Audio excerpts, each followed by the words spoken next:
خبر د بلخ پوهنتون د لوحې پر بدلون پراخ غبرګونونه د لوړو زده کړو وزارت دا بدلون د قانون له مخې شوی دی.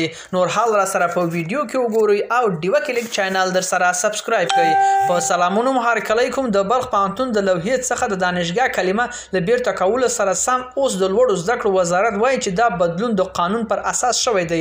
د لوړو زده کړو وزارت یک شنبه د کاپ پر 22مه د یوې خبرپاڼې خپرولو ویلي چې ځینې معارضان کسان د بلخ پوهنتون د لوحې پر بدلون په هکله منفي تبلیغات کوي.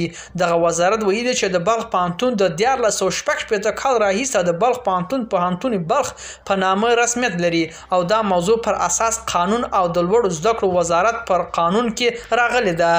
معترضان د لوړو زده کړو وزارت څخه غواړي چې د یاد پوهنتون لوحه د دانشګاه بلخ ته واړوي او مورنۍ ژبو ته درناوی غوښتنه کوي. د یاد وړ دی چې د افغانستان اساسي قانون هیواد رسمي او نورو ژبو ته په درناوي ټینګار کوي.